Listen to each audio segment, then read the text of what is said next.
From the dozens of Supernova daily trainers from Adidas, I believe these two are the best. The Supernova Rise 2 and the Supernova Prima. Now, most reviews that you will find on YouTube are mostly between the Supernova Prima and the Supernova Rise 1. And most of those reviews favored this shoe, the Supernova Prima, as a better shoe than the Supernova Rise 1.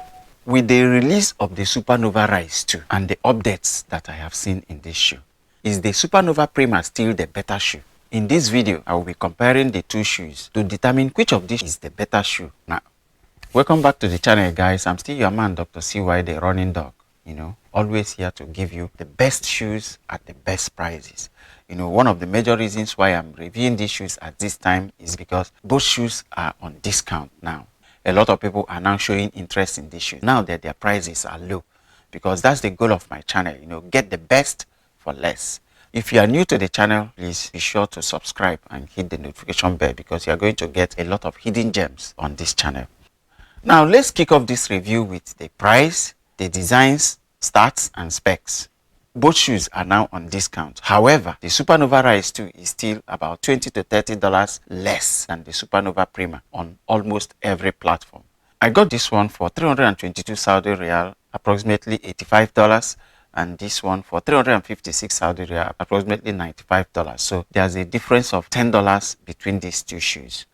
First of all, my people say that when you bring food, it is the eye that eats first before the mouth tests the food. That's why I always like to comment about the looks of the shoes, because many shoes do the job. Those that look better are an advantage. So let's start with the looks of these two shoes. The Supernova Rise 2 is just a simple, straightforward design to get the job done. The Prima, on the other hand, is a more thought out shoe with more design elements and structure. It looks better, and visually it is the bigger shoe. The stack height for the Supernova Rise 2 remains 36mm in the heel, 26 in the forefoot with a 10mm heel to toe drop, just like the Supernova Rise 1. The Supernova Prima, on the other hand, has 38mm in the heel, 30 in the forefoot with an 8mm heel to toe drop. So the Prima has 2mm more in the heel and 4mm more in the forefoot. The weight in my size, US 11, for the Supernova Prima is 304 grams. For the Supernova Rise, this is weighing 282 grams in the same size. This shoe has shed a lot of weight compared with the Supernova Rise 1. The Supernova Rise 1 in the same size weighed 314 grams. So these are now 32 grams lighter than the Supernova Rise 1 and 22 grams lighter than the Supernova Prima. Both shoes have double layered upper, an outer mesh and an inner sock liner that feels very nice around the foot. However, the upper is slightly thinner in the Supernova Rise 2, which is also more breathable compared to the Supernova Prima. Both shoes has ample padding in the collar and the heel counter area for a nice feel around the ankle. But if you take a close look, you will also notice that there's more padding in the Prima than what you have in the Rise. In the Rise 2, the tongue is free. There's no gusset. It is soft, padded, nice comfort under the laces, and if you look here, you see it has a lace loop to stabilize this tongue and keep it from sliding as you run. The Supernova Prima, on the other hand, has a thick gusset with a firm band to hold the midfoot down firmly. In addition, it also has a lace loop, so the tongue is firmly in place. The tongue is thick and soft, enough padding to give you very nice comfort under the laces. The lockdown is solid in the Rise 2 with no heel slip as I ran in them, but it is much better in the Prima, where the shoe feels more like an extension of the feet. In terms of fit, both shoes fit true to size. Both are my size US 11 and both fit me perfectly, Nice shoe length, good toe box room. However, if you take a good look at this, you will notice that there's slightly more room in the toe box in the Prima than you have in the Supernova Rise 2, where the shoe tapers a little more. Those who have a wider fit are likely to have more room in the toe box in the Prima than they will get in the Supernova Rise 2.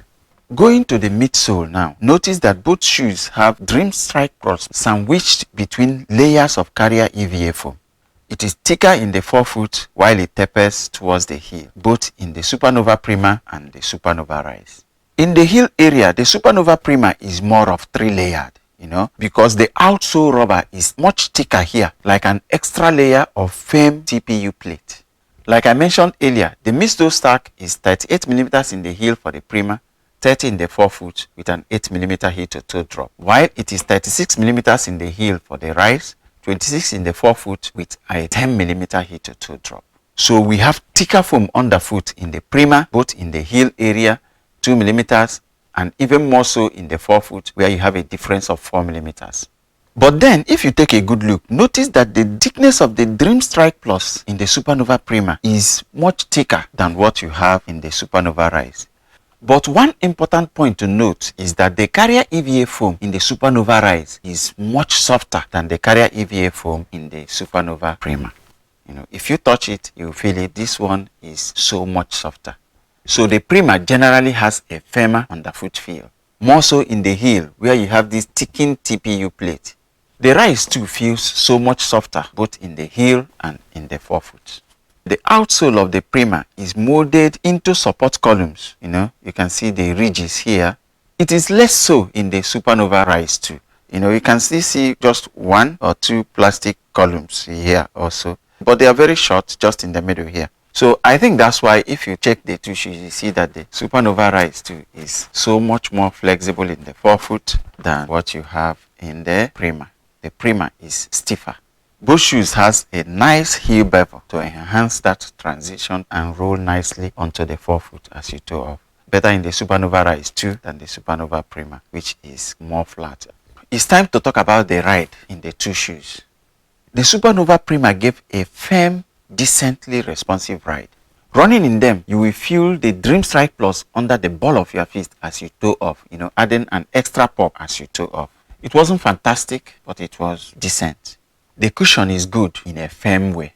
It did get softer with more miles, but never got as soft as the Supernova Rise 2. The 8mm drop in the Supernova Prima favored mostly mid and forefoot strikers. On the other hand, despite the lower stack of the Supernova Rise 2, I still felt better cushion here than I got from the Prima, because this one was much softer and cushioned my ride better than the Prima, especially when I was landing on my heel.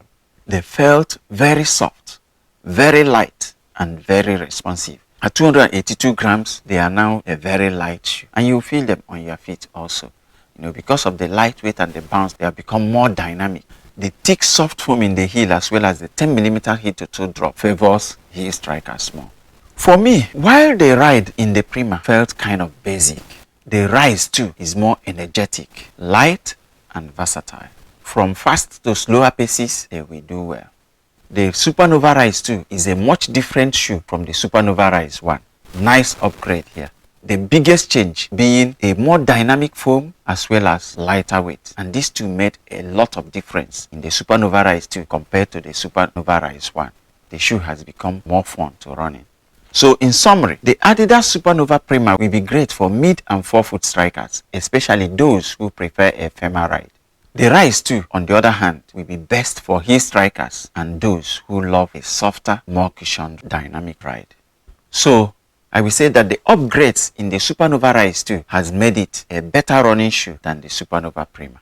Let's wait and see what Adidas does in the Prima 2. I think that's it for this one, guys. As usual, if you have any questions that you feel I didn't cover here, feel free to hit me up in the comment section and I will get back to you. Once again, thanks for watching. See you in the next.